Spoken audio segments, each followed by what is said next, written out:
இப்போ வந்து பேசிக்கா இந்த நாள் ஏன் ஸ்பெஷல் லைன்ஸ் கேட்டை பத்தி நம்ம பேசிட்டோம். அடுத்தது அந்த அந்த அதுக்கான ஸ்டெப்பை பார்த்துட்டோம். இப்ப மூணாவது நம்ம பாக்குறது என்ன மாதிரியான அஃபர்மேஷன் அப்படின்னு சொல்லிட்டு சுயகட்டளைகள் மூலம் எப்படி இந்த இந்த மெடிடேஷனை வந்து ரொம்ப ரொம்ப பவர்ஃபுல்லா மாத்திக்கிறது அப்படின்றத நம்ம பார்க்கிறோம். அதுக்கு என்ன மாதிரி சுயகட்டளைகள் சொல்லலாம்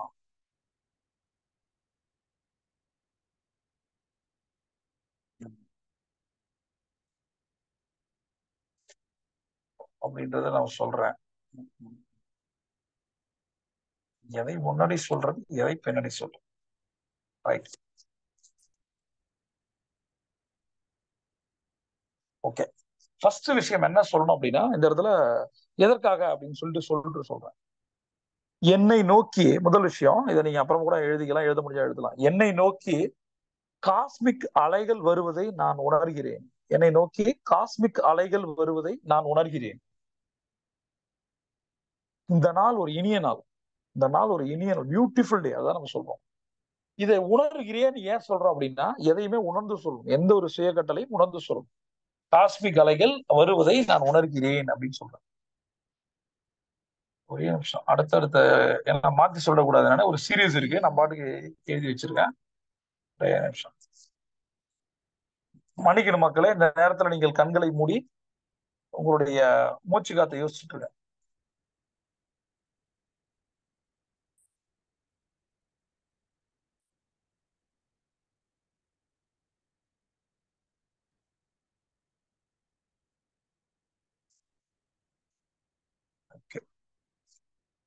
இந்த இடத்துல என்ன சொல்றாங்க அப்படின்னா, அடுத்த அடுத்த சுய கட்டளை, இந்த காஸ்மிக் ஆற்றலை பெற நான் திறந்திருக்கிறேன்.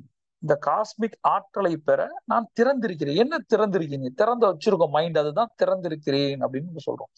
இதை ஒவ்வொன்றும் நான் சொல்லும் போது நீங்க இங்க சொல்லலாம். நான் சொல்றேன், இந்த நேரத்தில் காஸ்மிக் ஆற்றலை பெற நான் திறந்திருக்கிறேன். அடுத்தது இதை நீங்க ஒரு தடவை சொல்லி பார்க்கலாங்க. அன்பு மற்றும் ஒளியின் மிக உயர்ந்த அதிர்வுகளுடன் நான் இணைந்திருக்கிறேன். அன்பு மற்றும் ஒளியின் மிக உயர்ந்த அதிர்வுகளுடன் நான் இணைந்திருக்கிறேன். அன்பு, அஃபெக்ஷன். ரெண்டாவது வந்து இந்த லைட்டுடைய வைப்ரேஷனோட நான் இணைஞ்சிருக்கேன் அப்படின்னு சொல்றேன். மூன்றாவது, தனி தனிப்பட்ட வளர்ச்சியை நான் ஏற்றுக்கொள்கிறேன். சுய முன்னேற்றத்தை அப்படி சொல்றாங்க. நான் என்னுடைய தனிப்பட்ட வளர்ச்சியை ஏற்றுக்கொள்கிறேன். நான் என்னுடைய தனிப்பட்ட வளர்ச்சியை ஏற்றுக்கொள்கிறேன். எல்லாத்துக்கும் ஒரு சிஸ்டம் இருக்கு. இதை நான் சொல்றது அப்படியே எழுதிக்கிங்க, நீங்க யோசிங்க என்ன மாதிரி சொல்லலாம், ஆட் பண்றதுனா பண்ணலாம், ஒன்றும் பிரச்சனை. எனது உள்ஞானம் மற்றும் உள்ளுணர்வுடன் நான் இணைந்துள்ளேன். இதெல்லாம் வேற வேற மாதிரியான டைலாக். எனது உள் ஞானம் மற்றும் உள்ளுணர்வுடன் நான் இணைந்துள்ளேன். எனது உள் ஞானம் மற்றும் உள்ளுணர்வுடன் நான் இணைந்துள்ளேன். உள்ளுக்குள்ள இருக்க ஞானத்தோட உள்ளுணர்வோட நான் இணைந்திருக்கேன் அப்படின்னு ஒரு அலைன்மெண்ட் தான் அவர் சொல்றாரு. நமக்கு என்ன ஞானம் ஏற்பட்டிருக்கு, அதை உள்ளுணர்வு மூலம் அதிகப்படுத்த முடியும். நம் உள்ளுணர்வுக்கும் நம்மளுடைய ஞானத்துக்கும் ஒரு அலைன்மெண்ட் இருக்கு. இந்த மெடிடேஷனை நான் இதை செய்யும் போது, இதை நான் சொல்லும் போது, எனது முன்னேற்றத்தை தடுக்கும் எந்த தடைகளையும் நான் வெளியேற்றுகிறேன். எனது முன்னேற்றத்தை தடுக்கும் எந்த தடைகளையும் நான் வெளியேற்றுகிறேன். எனது முன்னேற்றத்தை தடுக்கும் எந்த தடைகளையும் நான் வெளியேற்றுகிறேன். நமக்கு முன்னாடி இருந்த ரோட் பிளாக்ஸ் என்ன, நம்ம முன்னாடி என்ன இருக்கு? ரோட் பிளாக்ஸ் வெளியில இருக்கு, மைண்ட் பிளாக்ஸ் உள்ள இருக்கு. உங்களோட மைண்ட் பிளாக்கை ரிமூவ் பண்ண முடியாது. வெளியில இருக்க ரோட் பிளாக்ஸை பண்ண காரிய தடைகளை ஒன்றும் செய்ய முடியாது. என்ன தடைகள் இருக்கும் போது, என்னவே தடையா, உங்கள் என்னவே நமக்கு தடையா இருக்கும் போது எப்படி காரிய தடைகள் வரதானே செய்யும். சரியா, நம்ம என்ன எஃபர்ட் போட்டாலும் நம்ம 100% இல்ல. அப்ப அந்த தடைகளை நான் வெளியிட, அந்த தடையை ரிலீஸ் பண்றேன், நான் ஒண்ணும் கிடையாது, பிரேக் பண்றேன். எப்படி வந்து அந்த சக்கரம் ஆக்டிவேட் ஆகி நம்மளோட மைண்ட் பிளாக் எல்லாம் ஓப்பன் ஆகுதோ, சக்கரம் ஆக்டிவேட் ஆகுது, ஆட்டோ மைண்ட் பிளாக் எல்லாம் போயிடுது. அது போல எனது முன்னேற்றத்தை தடுக்கும் எல்லா தடைகளையும் நான் வெளியேற்றுகிறேன். என் வாழ்க்கையில் நேர்மறையான வாய்ப்புகளையும் அனுபவங்களையும் நான் ஈர்க்கிறேன். என் வாழ்க்கையில் நேர்மறையான வாய்ப்புகளையும் அனுபவங்களையும் நான் ஈர்க்கிறேன். என் வாழ்க்கையில் நேர்மறையான வாய்ப்புகளையும் அனுபவங்களையும் நான் ஈர்க்கிறேன். நேர்மறையான வாய்ப்புகளை ஈர்க்கிறேன். நம்ம எதையெல்லாம் ஈர்த்துக்கிட்டு இருக்கோம்? எதிர்மறையான மனிதர்களையும் எதிர்மறையான சம்பவங்களையும் ஈர்த்துக்கிட்டு இருக்கோம். நம்மள வந்து நெகட்டிவான விஷயம் ரொம்ப அஃபெக்ட் பண்ணுது. நம்மள 10 பேர் அறிவாளின்னு சொல்லும் போது நமக்கு வந்து படுற சந்தோஷத்தை விட ஒரே ஒருத்த முட்டாள நீ கேட்டா நம்ம வந்து அதிக கோபம் வருது. இந்த 10 சந்தோஷங்களை ஒரு ஒற்றை வார்த்தை காலி பண்ணுது. அந்த வார்த்தையெல்லாம் அவனுது. அதனால எனக்கு என்ன யூஸ்? என்னை முட்டாள் என்று சொன்னால் என்ன, அறிவாளி சொன்னா எனக்கு என்ன? யார் என்னை என்ன சொன்னா எனக்கு என்ன? பணக்காரன் சொன்னா என்ன, பிச்சைக்காரன் சொன்னா எதுவுமே யாரையும் பாதிக்க போறது இல்ல. நான் நானா தான் இருக்க போறேன், நீங்களா இருக்க போறீங்க. உங்கள் குருவோட வார்த்தைகள் உங்களை அஃபெக்ட் பண்ணும், அவ்வளவுதான். உங்கள் குருவோட வார்த்தைகளை தவிர ஒருத்தோட வார்த்தை உங்களை அஃபெக்ட் பண்ணாது. ஆனா குரு உங்களை அஃபெக்ட் பண்ண மாட்டார். அப்படி அஃபெக்ட் பண்ண மாதிரி ஏதாவது சொன்னாருன்னா உங்களுக்கு முன்னேற்றத்துக்காக நல்லதுக்காக சொல்றாரு. அப்ப நேர்மறையான வாய்ப்புகளை நான் அப்ப பாசிட்டிவான விஷயங்கள் வரும்போது பாசிட்டிவா மாறுது. அனுபவங்கள் அதுதான் முக்கியம். எனக்கு நடந்தது எல்லாமே பாத்தீங்கன்னா நெகட்டிவான அனுபவங்கள். அப்படியே மைண்டுக்குள்ள போகும்போது என்ன ஆகுது? நெகட்டிவ் அதிகமாகுது. நெகட்டிவ்க்கு வந்து ரொம்ப பவர் இருக்கு பாசிட்டிவ் விட. நான் சொல்றேன் 100 வார்த்தை நல்ல வார்த்தையை விட ஒரு வார்த்தை மோசமா பார்க்க நம்மள அப்படியே சிலு சிலா உடைச்செறியுது இல்ல. அப்ப அந்த அனுபவங்களை நான் ஈர்க்கிறேன். இந்த எக்ஸ்பீரியன்ஸை நம்ம எப்படி ரிசீவ் பண்றோம் அதான் முக்கியம். அடுத்தது, என் உயர்ந்த நன்மையை நோக்கி என்னை வழிநடத்த பிரபஞ்சத்தை நான் நம்புகிறேன். என் உயர்ந்த நன்மையை நோக்கி என்னை வழிநடத்த பிரபஞ்சத்தை நான் நம்புகிறேன். என் உயர்ந்த நன்மையை நோக்கி என்னை வழிநடத்த பிரபஞ்சத்தை நான் நம்புகிறேன். உயர்ந்த நன்மைகள் என்ன சொல்றாங்க? நீங்கள் பண்ற ஒரு காரியம் ஒரு நன்மையா மாறுது, அதுதான் காரியம். நம்ம பண்றது அடுத்தவனுக்கு நல்லது இருக்கும். இந்த இடத்துல நன்மைக்கு போற நான் நோக்கங்களை யோசிக்கிறேன். என் உயர்ந்த நோக்கங்களே நான் ஒரு டார்கெட்டை போட்டேன், நான் ஒரு இலக்குகள் வச்சுட்டேன், நான் ஒரு ஆப்ஜெக்ட் வச்சிருக்கேன், ஒரு டாஸ்க் வச்சிருக்கேன், எனக்கு ஒரு ட்ரீம் இருக்கு. அதை தூக்கி நான் போட்டேன் பிரபஞ்சத்துக்கிட்ட. அது வழி நடத்தும் நம்புறேன். ஐயா ஒன்றை அதான் சொல்றேன், surrender to system, surrender to guru மாதிரி. நான் உன்ட்ட கொடுத்துட்டேன், நீ என்ன வேணா பண்ணிக்க, நான் ஒரு களிமணி, நீ எதை வேணா பண்ணியா, பிள்ளையார் சிலை பண்ணி ஏதோ ஒண்ணு வச்சு செய்யணும். அப்ப நீங்கள் யாரிடம் உங்களை ஒப்படைக்கிறீர்கள் அதுதான் முக்கியம். அப்ப பிரபஞ்சத்திடம் உன்னை ஒப்படைச்சிட்டேன், அவ்வளவுதான். நான் பிரபஞ்சமே ஏதாவது நீ பார்த்து பண்ணுப்பா, நம்புறேன். அடுத்ததான் சூப்பரான விஷயம், எனது உண்மையான நோக்கம் மற்றும் பாதையுடன் நான் இணைந்துள்ளேன். எனது உண்மையான நோக்கம் மற்றும் பாதையுடன் நான் இணைந்துள்ளேன். எனது உண்மையான நோக்கம் மற்றும் பாதையுடன் நான் இணைந்துள்ளேன். உண்மையான நோக்கம் இது. நோக்கம் இருக்கு, உண்மையான நோக்கமா? மத்தவங்க மாதிரி ஆசைப்படுறோமா? மத்தவங்க வீடு கட்டணுமா? மத்தவங்கள கிராண்டா கல்யாணம் பண்ணுமா? மத்தவங்க என்ன ஃபுட்டு போட்டாலும் அவன் என்ன பண்ண நல்லா இருக்குன்னு சொல்லுவான். அதுக்காக எவ்வளவு கடன் ஆக முடியும்? அவனுக்காக வாழ்ந்து என்ன பண்ண போறான்? ஒரு டாட் இல்லை. என்னோட மிக நெருங்கிய சொந்தக்காரங்க பொண்ணு அழகா சொல்லிச்சு பாருங்க, அந்த பொண்ணுங்கனால டேலண்டா இருக்கு இந்த விஷயத்துல. எவ்வளவு பட்ஜெட்னு போட்டாங்க, எல்லாம் கணக்கு பண்ண 40 லட்ச ரூபா வந்துச்சு. அது ஒரே ஒரு வார்த்தை சொன்னிச்சு, கோயில்ல மேரேஜ் பண்ணேன், அந்த 40 லட்சத்தை என் அக்கௌண்ட்ல போடு அப்படின்னு. அதான் நினைச்சுக்கிட்டேன், சே நீதாமா பொண்ணு அப்படின்னு.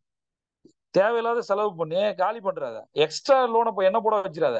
எந்த அனுபவம் வேணாம். நானும் அவனும் வரோம், கோயிலுக்கு வரோம், கல்யாணத்தை பண்ணிக்கிறோம், 5 நிமிஷம் பக்கத்துல ஏதோ ஒரு சரவண போல சாப்பாடு ஒரு 100 பேருக்கு யாரும் முடிச்சுக்கோ, போயிட்டே இருப்போம். அந்த 100 பேர் காசு தான். யோசிச்சு பாருங்க, எவ்வளவோ சேவிங்ஸ், எவ்வளவோ 40 லட்சம் அக்கௌண்ட்ல போடு, எனக்கு பிசினஸ் யூஸ் ஆகும். அது பொண்ணு. நாம என்ன பண்றோம்? எந்த பொண்ணாவது பையனாவது சொல்லுவோம்? நான் கேட்கிறேன். கோயில் அவ்வளவு பெரிய பணக்காரங்க ஒரு பெரிய நிறுவனத்துக்கு ஒரு அசட்டை கொடுத்து 12 கோடி கொடுத்துருக்காங்க. 10 கோடி இல்லை 20 கோடி கல்யாணமே பண்ணலாம் 20 கோடி. அப்ப அந்த பொண்ணு எப்படி சொல்லு? 20 கோடி வச்சிருக்கவனோட பொண்ணுக்கு நம்ம அந்த மாதிரி கல்யாணம் பண்றோம். காசே இல்லாத ஒருத்தன் கடனை எல்லாமே கடனை வாங்கி அந்த பொண்ணை வந்து ஐடில ஒர்க் பண்ணா சம்பளத்தை வந்து லோனா போட்டு ஃபுல் சம்பளமும் லோனுக்கே போகுது. அந்த மாதிரி பண்ணி விடுறான். வாழ்க்கை ஃபுல்லா அந்த போற வீட்லயே அதுக்கு கஷ்டம் தான். ஒரு கான்பிடன்ஸ் உடச்சு எறிகிற பாருங்க, தேவையாதெல்லாம். அப்ப அந்த என்ன பண்ணணும் அதை யோசிக்கணும். ரைட். நான் செய்யும் எல்லாவற்றிலும் நம்பிக்கையும் தெளிவையும் வெளிப்படுத்துகிறேன். எல்லா ஆக்சுவலும் தெளிவு இருக்கு, அது தெளிவு இருக்கு. பணத்தை வேஸ்ட் பண்ணக்கூடாது, அக்கௌண்ட்ல போடுறா, நமக்கு என்ன தெளிவு இருக்கு? அப்ப லாஸ்ட் விஷயம், என் வாழ்க்கையில் ஏராளமான மற்றும் ஆசீர்வாதங்களுக்கு நான் நன்றியுள்ளவனாக இருக்கிறேன். இப்படி வச்சுப்போம். அதாவது என் வாழ்க்கையில் எனக்கு வரக்கூடிய அந்த ஆசீர்வாதங்களுக்கு நான் நன்றியுள்ளவனாக இருக்கிறேன். என் வாழ்க்கையில் எனக்கு வரக்கூடிய அந்த ஆசீர்வாதங்களுக்கு நான் நன்றியுள்ளவனாக இருக்கிறேன். இது எல்லாமே சரியான சுய கட்டளையான்னு தெரியாது எனக்கு. நான் யோசிச்சதை எழுதுறாங்க, சரியா? எனக்கு சொல்லி கொடுத்ததை வேற மாதிரி எழுதுறேன். நீங்கள் உட்காந்து எழுதுங்க. இப்ப இந்த கான்செப்ட் என்னன்னா, பிரபஞ்சத்தை நோக்கி ஒரு பிரபஞ்ச தியானம் பண்ண போறோம்.